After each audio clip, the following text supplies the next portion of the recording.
فأولئك هم الظالمون. وقال تبارك وتعالى لا تجد قوما يؤمنون بالله واليوم الآخر يوادون من حاد الله ورسوله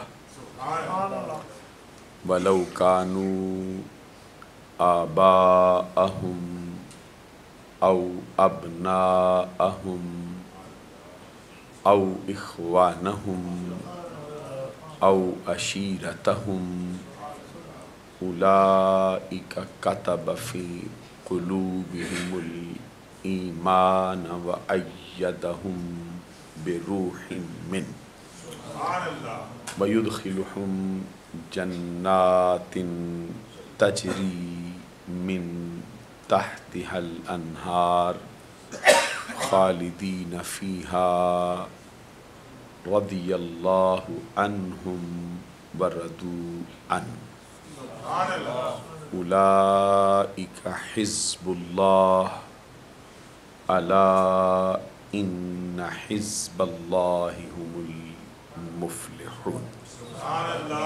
صدق الله العظيم. إن الله وملائكته يصلون على النبي يا أيها الذين آمنوا صلوا عليه وسلموا تسليما. الصلاة والسلام عليك يا رسول الله وعلى آلك وأصحابك يا حبيب الله. الله رب محمد صلى عليه وسلم. نحن عباد محمد صلى عليه وسلم. صلاة وسلاما عليك يا رسول اللہ. اللہ رب العزت کی حمد و ثنا اور بارگاہ فخر آدم و بنی آدم، نور مجسم، شفیع معظم، خلیفۃ اللہ الاعظم، حبیب کبریاء، احمد مجتبیٰ، محمد مصطفیٰ علیہ تحیت و ثنا میں ہدیہ درود و سلام پیش کر لینے کے بعد انتہائی معزز و محترم مشائخ و علماء اسلام، بالخصوص آج کی اس پروقار تقریب کے مہمان خصوصی، کشتہ عشق مصطفیٰ، مرد درویش، پروردہ آغوش ولایت، محترم المقام جناب حضرت سائیں حسن فقیر صاحب دامت برکاتہم العالیہ والقدسیہ،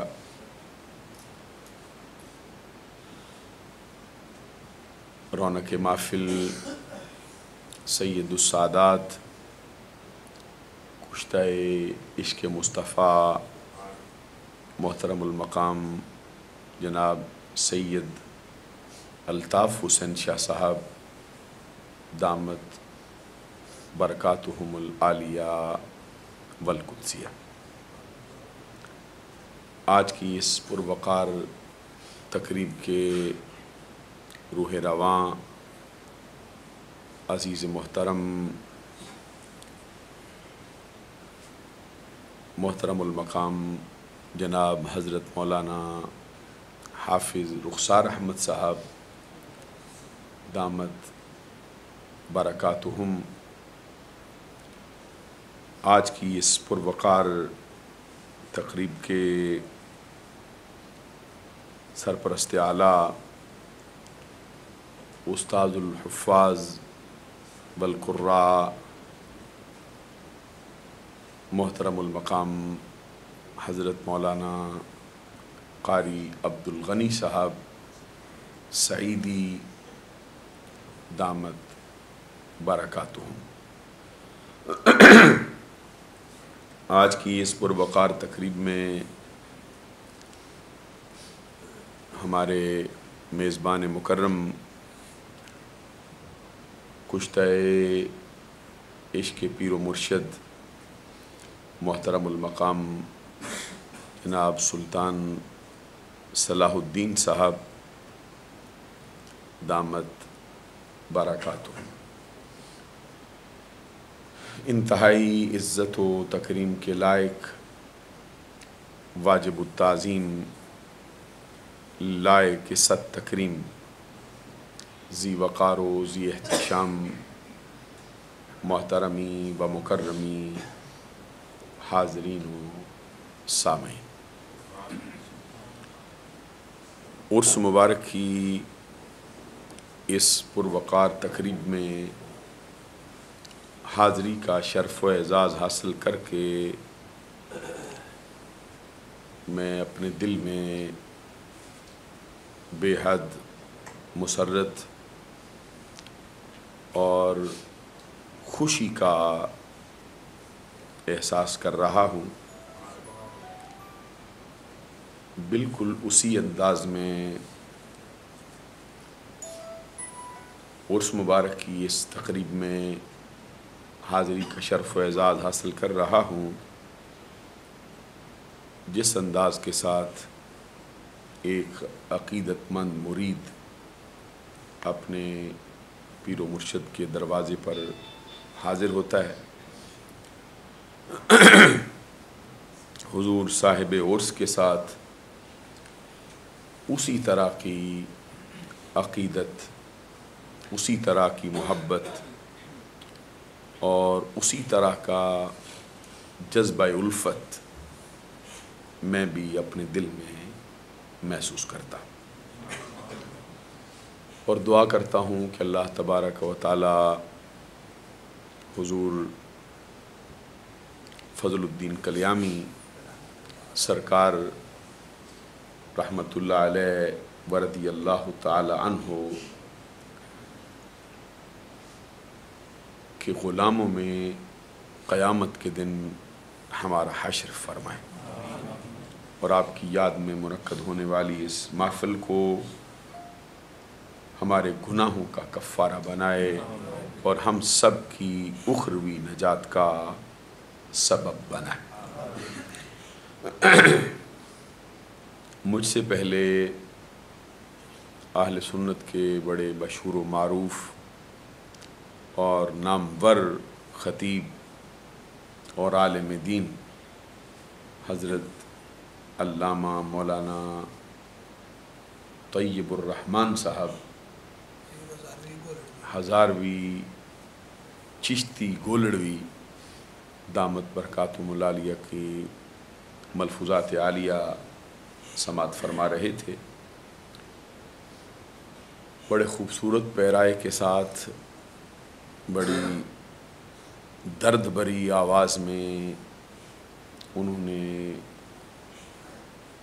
اولیاء کاملین کا تذکرہ فرمایا ہے، صاحب عرس کے حوالے سے بڑی دلچسپ اور بڑی انوکھی بات سنائی ہے۔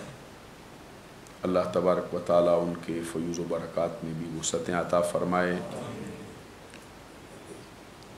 معزز و محترم ناظرین و سامعین، مسند امام احمد بن حنبل حدیث کی ایک بڑی مشہور و معروف کتاب ہے، اس کی جلد نمبر 3 میں صفحہ نمبر 412 پر مشہور صحابی رسول حضرت عمر بن جموح رضی اللہ تعالی عنہ کی روایت سے ایک حدیث ہے، جس میں نبی اکرم صلی اللہ علیہ وسلم فرماتے ہیں لا یحق العبد حقیقت الایمان حتی یغضب للہ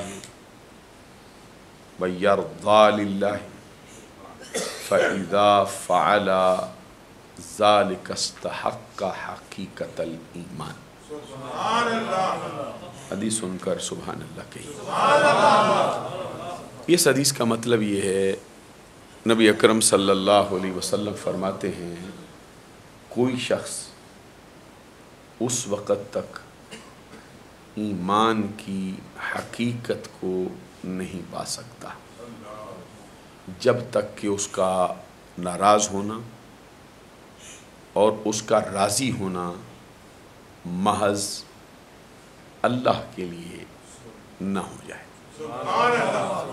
ایک مرتبہ پھر سماعت فرمائیے اور اپنے دل میں اس کو جگہ دیجئے، یہ فیصلہ کیا ہے نبی اکرم صلی اللہ علیہ وسلم نے، اور یہ فیصلہ آخری فیصلہ ہے، اس کے بعد کسی اور فتوے کی گنجائش باقی نہیں، کیونکہ یہ فتویٰ نہ میں نے دیا ہے، نہ حضرت سعیدی صاحب نے دیا ہے، نہ شاہ صاحب نے عطا کیا ہے، نہ حضرت حسن فقیر صاحب نے دیا ہے، نہ کسی اور عالم دین نے دیا ہے، بلکہ یہ فتویٰ آمینہ کے لال صلی اللہ علیہ وسلم نے آپ سنایا ہے۔ فتویٰ کیا ہے؟ لا یحق العبد حقیقت الایمان حتی یغضب للہ ویرضى للہ فاذا فعل ذلك استحق حقیقت الایمان۔ اس کا مطلب یہ ہے کہ کوئی شخص اس وقت تک ایمان کی حقیقت کو نہیں پا سکتا جب تک کہ اس کا ناراض ہونا اور اس کا راضی ہونا صرف اللہ کے لیے نہ ہو جائے۔ اسی کے آئینے میں، اسی کے سانچے میں اور اسی کسوٹی پر ہمیں اپنا ایمان پرکھنا ہے۔ میری طرف توجہ ہے نا، کیونکہ یہ بات جو میں سنا رہا ہوں یہ لذت تو اپنے دامن میں شاید نہ رکھے، لیکن یہ ایمان کو سنوارنے کے لیے از حد ضروری ہے۔ میں کیا عرض کر رہا ہوں؟ کوئی شخص اس وقت تک ایمان کی حقیقت کو نہیں پا سکتا جب تک کہ اس کا راضی ہونا، کبھی اپنے چہرے بھی میری طرف رکھے نا، کیونکہ یہ بات سنتے وقت اگر چہرہ پھر جائے تو اسے ایک تاثر ملتا ہے کہ شاید یہ شخص یہ بات سننا نہیں چاہتا، یا اس کو یہ بات پسند نہیں، یا اس کو کوئی خلل واقع ہو گیا ہے۔ پھر بات ہے کس کی؟ آمنہ کے لال کی بات ہے۔ میں پھر سنانا چاہتا ہوں تاکہ کوئی خالی دامن رہ نہ جائے۔ آپ کو شاید لگے کہ پھر سناتا ہے، یہ حدیث ہے اتنی ضروری کہ جب تک کسی بھی اہل ایمان کو اس کا پتہ نہ چلے، شاید کسی کونے کھدرے میں کوئی کمی واقع ہو جائے۔ کیا ہے؟ نبی اکرم صلی اللہ علیہ وسلم فرماتے ہیں کہ کوئی شخص اس وقت تک ایمان کی حقیقت کو نہیں پا سکتا۔ کب تک؟ جب تک کہ اس کا راضی ہونا، جب تک کہ اس کا ناراض ہونا صرف اللہ کے لیے نہ ہو جائے۔ دعوت فکر ہے ہم سب کو، میں آپ کو بھی آپ کے ہاں ہی شامل کرتا ہوں، نقطہ تعلیم کے طور پر، کہ کیا ہمارا راضی ہونا اور ناراض ہونا صرف اللہ کے لیے ہے؟ ایک لمحے کے لیے آپ بھی اپنے گریبان میں جھانک لیجئے، میں بھی جھانکتا ہوں، پھر فیصلہ کیجیے آپ اس کی روشنی میں کون ایماندار ہے، کون ہے جس نے ایمان کی حقیقت کو پایا ہے۔ فَإِذَا فَعَلَ ذَلِكَ اسْتَحَقَّ حَقِيقَةَ الْإِيمَانِ۔ آقا کونین صلی اللہ علیہ وسلم فرماتے ہیں جس نے ایسا کر لیا، جس کی ناراضگی، جس کی صلح، جس کا راضی ہونا، جس کا غصے ہونا محض اللہ کے لیے ہو گیا، اس نے ایمان کی حقیقت کو پا لیا۔ اسی سے ملتی جلتی ایک اور روایت ہے، کتاب کا نام ہے سنن ابی داود، لکھنے والے کا اسم گرامی ہے امام ابو داود سلیمان بن اشعث سجستانی شافعی سنی، راوی کا اسم گرامی حضرت ابو امامہ باہلی رضی اللہ تعالی عنہ۔ آقا کونین صلی اللہ علیہ وسلم فرماتے ہیں جس شخص کو 4 چیزیں حاصل ہو جائیں اس کا ایمان پایہ تکمیل کو پہنچ گیا ہے۔ یہ باتیں یاد رکھنے والی ہیں یا نہیں؟ اگر تو سو کے سننے والی ہیں پھر سو جائیے، کیونکہ میں دیکھتا ہوں نا آپ کے اچھی تاری ہو گئی۔ حدیث مصطفیٰ سنا رہا ہوں اور ایمان کی بابت حدیثیں ہیں وہ سنا رہا ہوں آپ کو۔ آقا کونین صلی اللہ علیہ وسلم نے فرمایا جس شخص کو 4 چیزیں حاصل ہوں اس کا ایمان پایہ تکمیل کو پہنچ گیا ہے۔ وہ 4 چیزیں کیا ہیں یاد رکھنا ضروری ہے۔ حضور نبی اکرم صلی اللہ علیہ وسلم کی زبان سے نکلے ہوئے الفاظ سنیے۔ کتنا بھی کسی کا اونچا کلام ہو، کتنا کوئی اچھا لکھے، لیکن آمنہ کے لال جیسا کلام کس کا ہو سکتا ہے؟ نعرہ تکبیر، نعرہ رسالت، نعرہ حیدری، علماء سنت۔ ہر کسی کا کلام عمدہ ہے، اللہ کے برگزیدہ بندوں کے کلام تو سونے کے پانی سے لکھے جائیں قیمت ادا نہیں ہو سکتی، لیکن سب کے کلام ایک طرف، آمنہ کے لال کے کلام کا مقابلہ کون کر سکتا ہے؟ اور پھر میں یہ بھی عرض کروں گا کہ عارف کھڑی نے بڑی خوبصورت بات کی ہے، وہ فرماتے ہیں جس کے سیدہ کوئی عاشق ہوئے او سے دی گل کردہ۔ اب جو نعرہ لگا ہے ابھی دیکھا نا آپ نے، معلوم ہوا کہ محبت ہے سرکار سے۔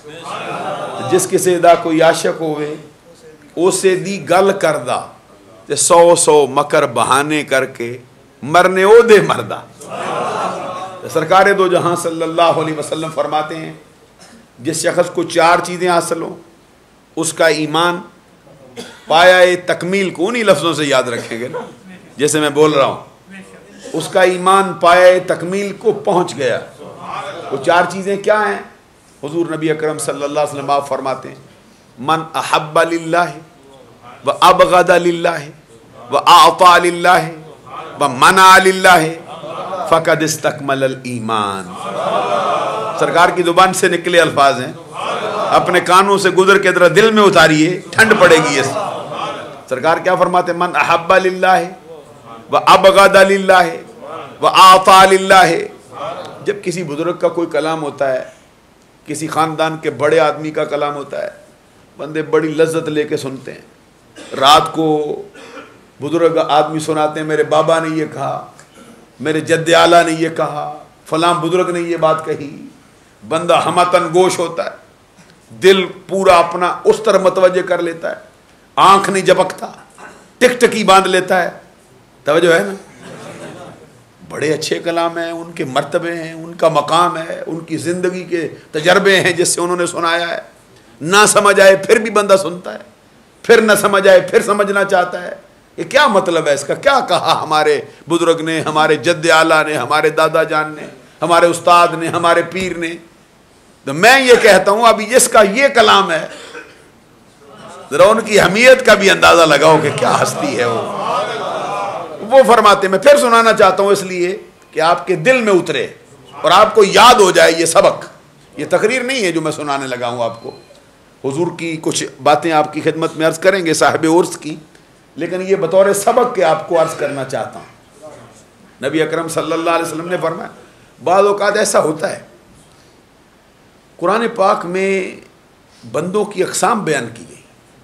غوران فرمایا کہ کبھی ہمارا ذکر ہونا تو بندوں کا یہ حال ہوتا ہے کہ ان کے دل پہ پہاڑ گر جاتا ہے, سننا ہی نہیں چاہتا, سننا پسند ہی نہیں کرتا, مر جاتا ہے. کہتے ہیں ہمارا ذکر چھوڑ کے اوروں کا ذکر کرو, خوش ہو جاتا ہے, چہرہ کھلا جاتا ہے, ہنسنے لگتا ہے, چہرے پہ مسکراہٹ آ جاتی ہے, رونق آ جاتی ہے. اس کی وجہ کیا ہے؟ وجہ یہ ہے کہ اس کے اندر وہ ایمان کی حلاوت کا وہ مسئلہ نہیں. تو یہ جو ہے نا سرکار کا فرمان سن کے چہرہ کھل جانا, رب ذوالجلال کی عطاؤں کا ذکر سن کے دل مسکرا جانا, یہ ایمان کی نشانی ہے. خود اللہ تبارک و تعالیٰ بھی آپ فرماتا وَإِذَا تُلِيَتْ عَلَيْهِمْ آيَاتُهُ زَادَتْهُمْ ایمانا. جب ان کے سامنے ایمان والوں کی شان ہے, جب ان کے سامنے آیتیں پڑھی جائیں نا پھر ان کا ایمان وجد کر جاتا ہے. اور دوسرے مقام پہ فرمایا ان کی آنکھ سے آنسو بہ جاتا ہے, ان کے جسم کے رونگٹے کھڑے ہو جاتے, ان کی کھالیں نرم پڑ جاتی, دل نرم پڑ جاتا ہے ان کا. یعنی وہ ایمان سے لذت محسوس کرتے, وہ قرآن کو سن کے اپنا دل لگا لیتے. تو جب جو باتیں میں عرض کر رہا ہوں یہ خالص نبی اکرم کی زبان سے, اور کوئی فرقہ پرستی کا مسئلہ نہیں جو سنانے لگا ہوں میں, کوئی ایسی بات بھی نہیں کہ جو آپ کو تنگ کر دے. یہ وہ بات ہے جو ہم سب کی زندگی بدل ڈالے گی جو سنانے لگا. آقا کونین صلی اللہ علیہ وسلم فرماتے ہیں, سناؤں نا, اب دل چاہتا ہے نا, جوم کے ذرا وجد آ جائے.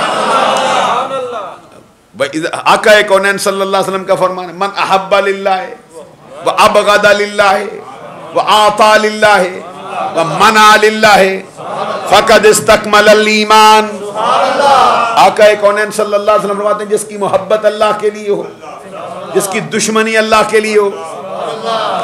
اب یہاں پہ ذرا ٹھہر کے بات سمجھ لیں, بھئی جس کی محبت اللہ کے لیے ہو, جس کی دشمنی اللہ کے لیے ہو, تو ثابت ہوا بھئی صرف محبت کا پیغام نہیں.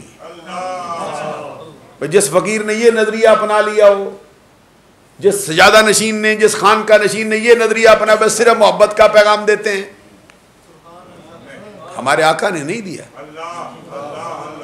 غور نہیں فرمایا آپ نے؟ ہمارے آقا نے نہیں فرمایا.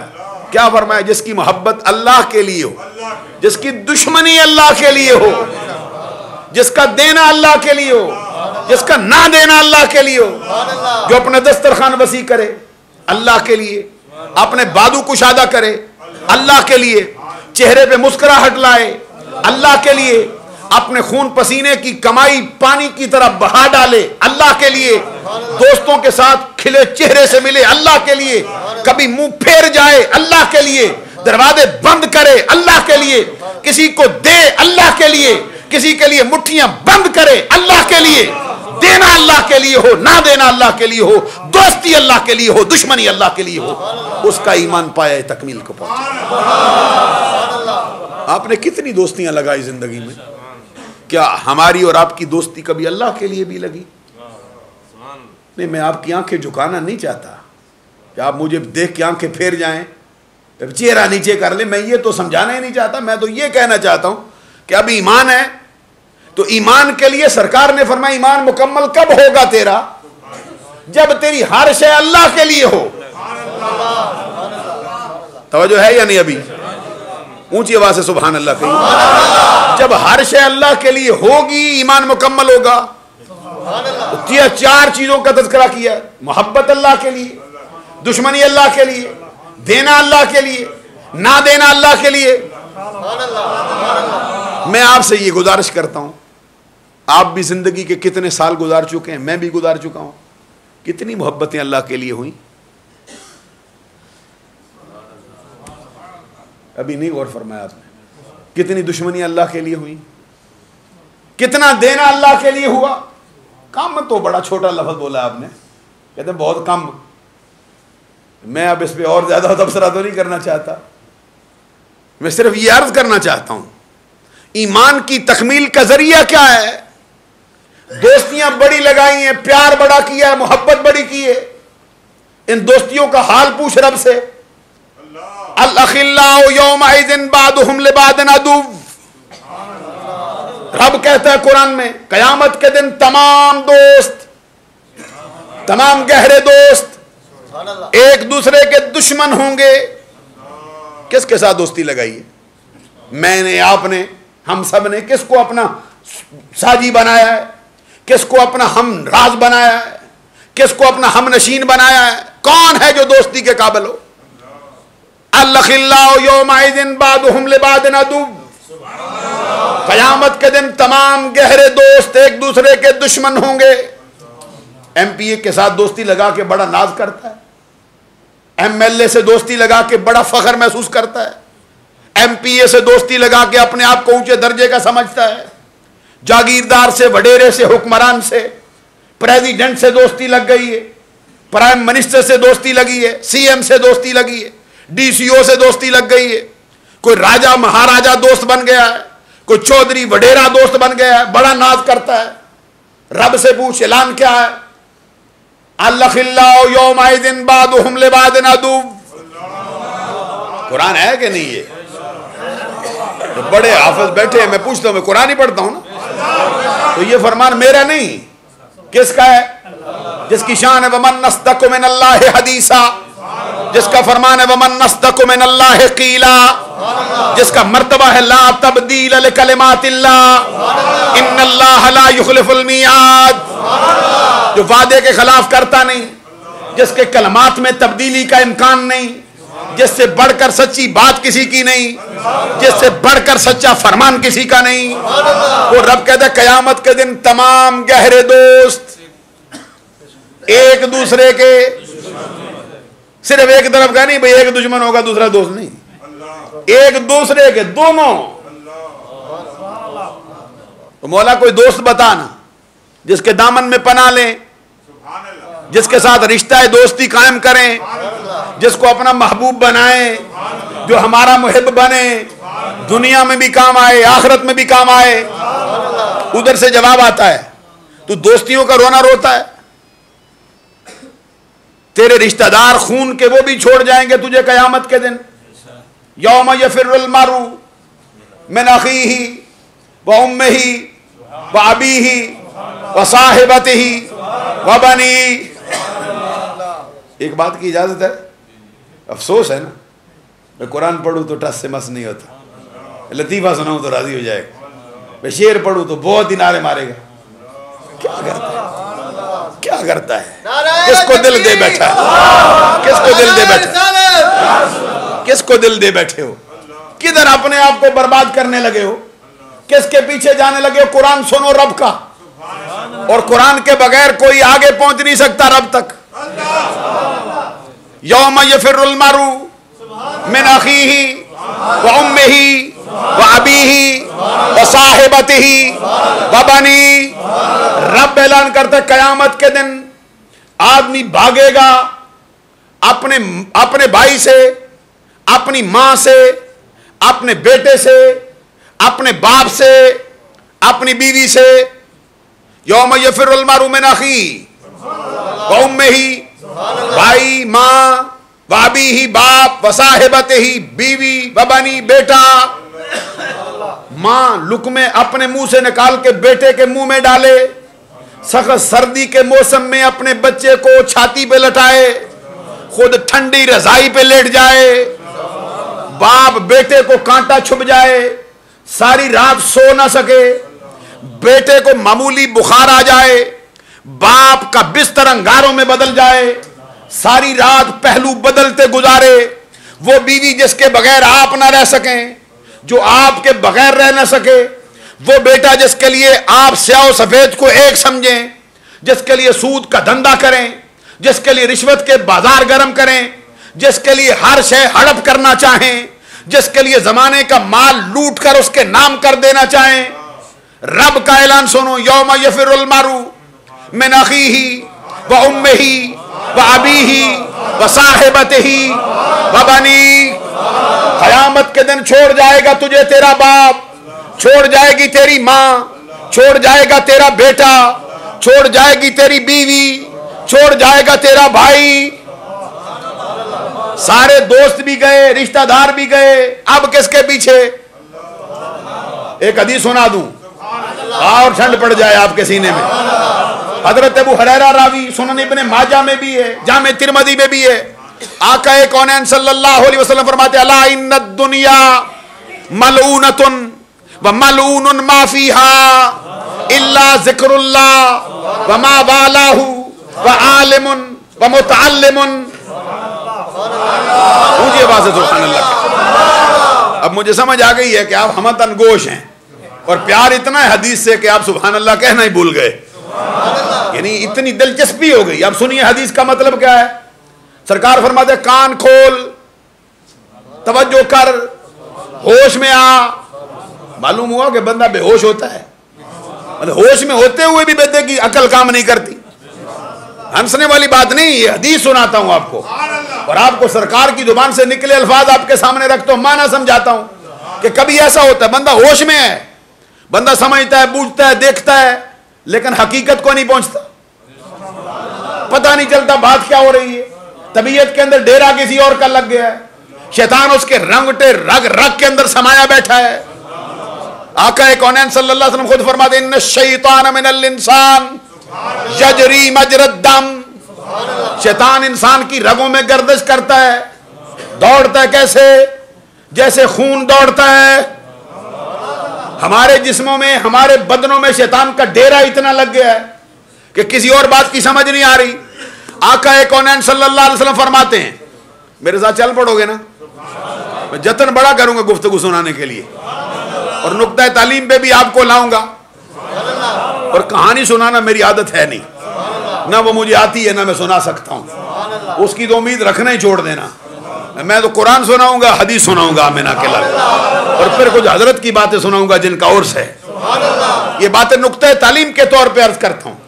اور ایک بات ہے نا یہ کہ بندہ کہتا ہے میں بڑا کام کرتا ہوں, بڑی خدمت کرتا ہوں, بہت کچھ میں نے کیا ہے. ہر بندے کو گمان بنا بیٹھا ہوتا ہے یہ میں فلاں کی صحبت میں رہا ہوں. پچھلے دنوں میں کچھ سیاسی بندہ تو ہوں نہیں, بڑی مجھے بات یاد ہے کہ وہاں پہ پرویز مشرف صاحب نے ایک بڑا پیغام دیا اونچے درجے کا. اس نے کہا مجھے تم کیا کہتے ہو, میں تو خانہ کعبہ میں بھی گیا ہوں, میں تو اندر نمازیں پڑھایا. تو ہو سکتا ہے میں دروازہ کھول دے, صدر پاکستان تھا, کھل گیا وہ دروازہ اس کے لیے. تو ہمارے ایک مولانا صاحب ہیں, وہ بڑے ظریف آدمی ہیں.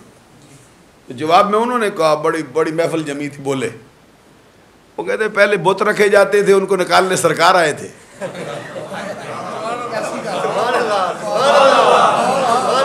کہتے ہیں اب نبی تو آئے گا نہیں, پر اس کی پلیتی نکالے گا کون. یہ بات سمجھانا چاہتے ہیں آپ. معلوم ہوا بھائی یہ مسئلہ یہ وہ نہیں جو بندہ سمجھے بیٹھا ہے. بات بنے گی کیسے, یہ کب ہوگا سیدھا ہمارا مسئلہ. یہ ہمارے سلسلہ چشتیہ میں حضور بھی چشتی تھے, اور چشتیہ سلسلے کا ایک بڑا مزاج ہے, اس کو سمجھ ہو سکتا ہے جو خود چشتی ہو. آپ کہیں پہ دوسرا کیوں نہیں سمجھ سکتا. میں نے کہا جس نے سیب کھایا نہیں وہ ذائقہ کیسے سمجھے گا. وہ اور ہے نا, جس نے کبھی سیب نہ کھایا, آم ہی نہیں کھایا, آپ سمجھائے آم ایسا ہوتا ہے ویسا ہوتا ہے, وہ سمجھے گا کیسا ہوتا ہے. اس لیے میں کہتا ہوں وہ چشتیوں کا مسئلہ وہ ہے جو خود ہو چشتی. اور اس لیے مجدد الفسانی بھی فرماتے ہیں میں بھی چشتی. سبحان اللہ کہیے نا. مجدد الفسانی جیسی ہستیاں کہتے ہیں میں چشتی. اور یہ معلوم, یہ اس کا مطلب یہ نہیں بھائی کوئی اس میں کوئی تان ہے, مطلب اس کا یہ کہ یہ سلسلے جدا ہے نہیں. نام بے شک ان کے علیحدہ ہوں, کوئی نقش بندی ہے, کوئی سہروردی ہے, کوئی قادری ہے, کوئی چشتی ہے. اصل مسئلہ یہ ہے سب کا تعلق گنبد خضرا کے مکین سے, سب کا فیض ادھر سے. اسی لیے مجدد الفسانی نے بھی فرمایا رضی اللہ تعالیٰ, وہ فرماتے ہیں مجھے 27 واسطوں سے سلسلہ چشتیہ میں سرکار کا فیض ملا, اور 25 واسطوں سے آقا کونین کا فیض مجھے سلسلہ قادریہ میں نصیب ہوا. اس کا مطلب ہوا نا بھائی چشتی ہیں اور قادری. یہ میں بتانا چاہتا ہوں کہ یہ چشتیہ سلسلے کا ایک اپنا مزاج ہے. وہ سلسلہ چشتیہ کی کتاب ہے جس کا نام ہے سوا سنابل. اس کے لکھنے والے میر عبد الواحد بالگرامی. یہ ان کے بارے میں اعلیٰ حضرت نے فتاوی رضویہ میں بڑا کلام کیا ہے. اعلیٰ حضرت سے بہت پہلے ہوئے, توجہ ہے نا. تو اس کے بارے میں اعلیٰ حضرت فرماتے ہیں کہ یہ ایسی کتاب ہے جو بارگاہ رسالت میں مقبول ہو چکی ہے. کہتے اس کتاب کے لکھنے کی وجہ سے، اس کتاب کے لکھنے کی وجہ سے